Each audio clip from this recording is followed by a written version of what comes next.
Bienvenidos gladiadores y gladiadoras a un nuevo video de Un Cartonazo. Estamos tremendamente felices de toda la participación y de los comentarios que ustedes nos han dejado en nuestros videos, por lo que esos actos nos motivan día a día a seguir creando contenido tanto para ustedes como para nuestra queridísima comunidad de mitos y leyendas, específicamente de primer bloque. El tema del día de hoy es cómo armar mejores mazos en mitos y leyendas. Como es de costumbre, queremos dar los agradecimientos a cada uno de nuestros gladiadores que comentó, participó y dejó sus opiniones de forma respetuosa, con cariño y de forma muy fraterna a este humilde proyecto y este humilde canal. Muchas gracias a cada uno de ustedes que hace que este sueño sea posible día a día. Como también quiero agradecer a nuestro canal amigo y hermano Alucard 7 Games de el país de México, que aceptó nuestro desafío en el video anterior. Por si no lo has visto, te invito. ¿Cuál será el futuro de primer bloque? Él aceptó e hizo un análisis y dio sus puntos de vista de forma muy personal, sus comentarios de carácter muy personal en cuanto a qué cree que sucederá con mitos y leyendas, específicamente con primer bloque. Muchas gracias a Alucard 7 Games por tu participación, por tu compromiso, por los comentarios y por haber aceptado este desafío. Y a cada uno de nuestros gladiadores que es de otros países como Argentina, Venezuela, Colombia, Perú, Bolivia, España o de donde nos estén viendo desde el mundo, déjennos en sus comentarios y logremos que Mitos y Leyendas vuelva a renacer como el juego número 1 del reino y se posicione nuevamente dentro del top 3 de los TSG a nivel americano. Ese es el proyecto, ese es el desafío y por eso estamos trabajando. Como les mencioné en el día de hoy, el tema es cómo armar mejores mazos en mitos y leyendas. Y esto es a partir de que muchos de nosotros en algún momento teníamos varias cartas de varias ediciones. A mí me ha tocado ver de que hay varios de nuestros amigos que llegan con una caja de zapatos llena de cartas, todas mezcladas de diferentes ediciones y dicen qué juego, cómo juego. Lo importante, chicos, es jugar. Eso es lo primero, sin importar mucho las reglas, jugar como ustedes jugaban en el colegio, jugar como ustedes recuerdan y añoran el juego. Después de eso, si ustedes quieren jugar torneos a nivel competitivo, bueno, ahí busquen la estrategia, busquen las reglas, los formatos de cada juego, los formatos de cada tienda, etcétera, etcétera. Pero lo más importante es jugar mito y leyenda. Y es por esto que en esta presentación hice un video transversal en el que se explicaban y se detallaban todas las mecánicas posibles que se pudieran dar y los tips o consejos ya para que ustedes puedan crear o armar o elaborar mejores mazos en mitos y leyendas. Entonces, la primera pregunta que ustedes se deben hacer es ¿cómo ganar? ¿Ya? Y el cómo ganar, pienso es cómo o a través de cómo o de qué forma llego a la victoria. Entonces aquí es súper importante saber si voy a jugar primera era, primer bloque, bloque furia, imperio, etcétera, etcétera. Y ustedes tienen que ordenar las cartas y ver si quieren jugar competitivo. Si quieren jugar con su amigo, jueguen con su amigo, pero en la mecánica y mezclar todas las cartas en sí también puede hacer. Pero aquí la idea es que ustedes piensen y digan, a ver, ¿cómo yo gano? ¿Qué es lo que yo quiero hacer? ¿Cómo yo voy a llegar a la victoria? Y para eso tengo que pensar cuál va a ser la mecánica central de mi mazo. Aquí yo coloqué algunas de las tantas que pueden existir dentro de Mito y Leyenda. Por ejemplo, tenemos un daño rápido o el agro. Tenemos ahí ejemplo a Guardia Real o a Pryderi, por ejemplo, de uno de bloque Furia y el otro de primer bloque.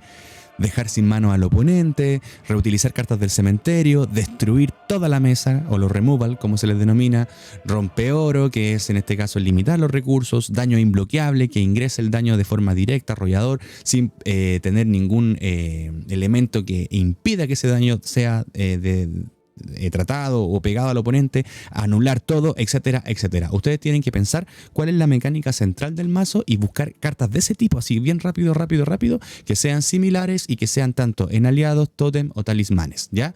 Eso es lo más importante, pensar cómo yo voy a reorganizar mi estrategia y qué cartas voy a buscar para eso, ¿ya? Ahora bien, por ejemplo, aquí di el ejemplo de reutilizar cartas. Nosotros tenemos en todos los bloques y en todas las eras y en todas las ediciones de Mito y Leyenda cartas que cumplen con este objetivo, ¿ya?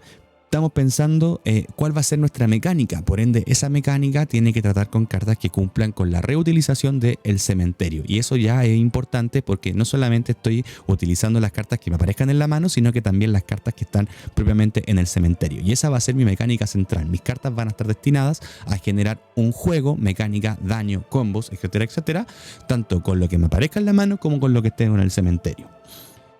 Una tercera elemento o tips o consejos que yo les puedo dar para crear mejores mazos en Mito de Leyenda es qué hacer cuando llegamos a la mitad de un juego o cuando llegamos a la mitad de una partida.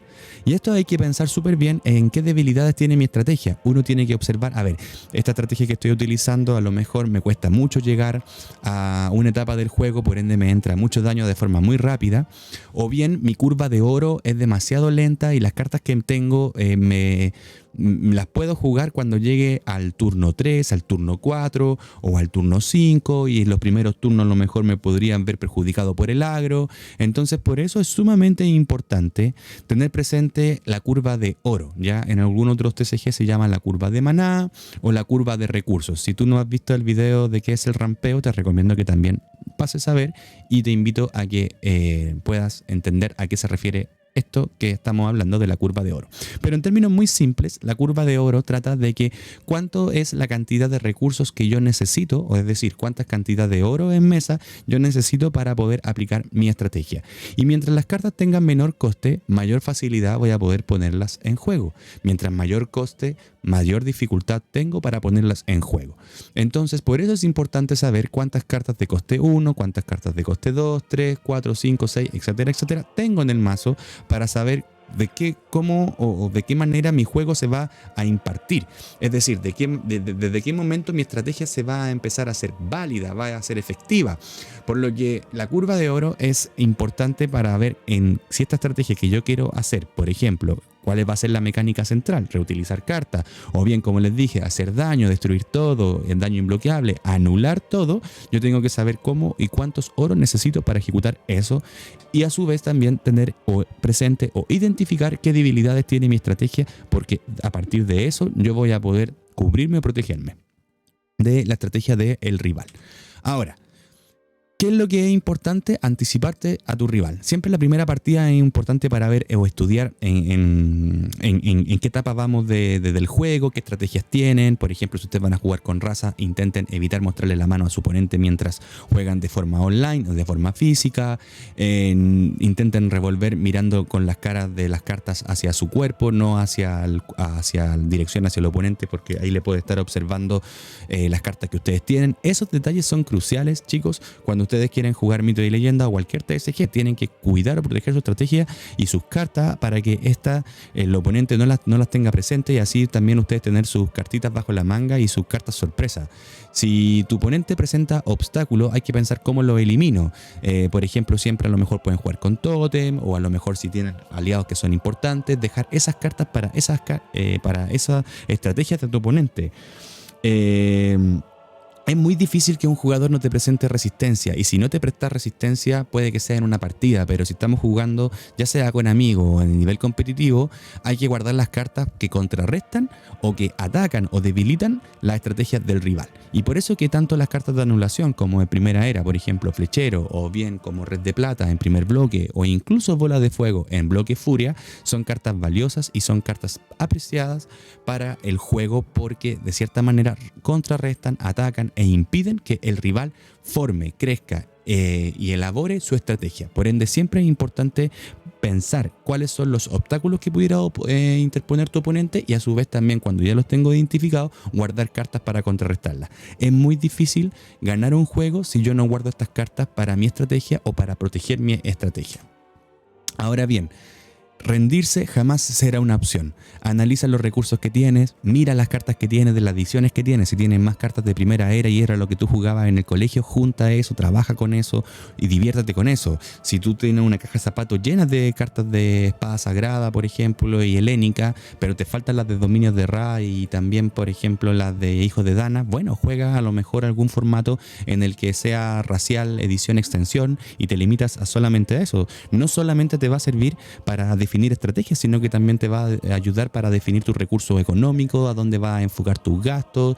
Hoy en día todos sabemos que a nivel mundial la situación económica no es fácil, por lo que es sumamente importante que tú cuides tus recursos, tal cual como uno cuida los recursos y las cartas en el juego, también hay que cuidar los recursos a nivel, ¿no es cierto?, de entretención. Y por eso también es importante observar qué cartas tienes. Por ejemplo, muchos de mis amigos, ellos en sus cajas de zapatos tenían montones de cartas de bloque furia y solamente se han dedicado a comprar cartas de bloque furia en un formato en que jugamos 8 o 10 jugadores, todos nos armamos un mazo mezclando todas las cartas, porque la idea es entretenernos, no es un formato oficial, no es un competitivo, pero nos distrae, nos gusta y nos pasamos súper bien tomando cerveza, a veces haciendo asado, comiendo algo por aquí, por allá, fumando.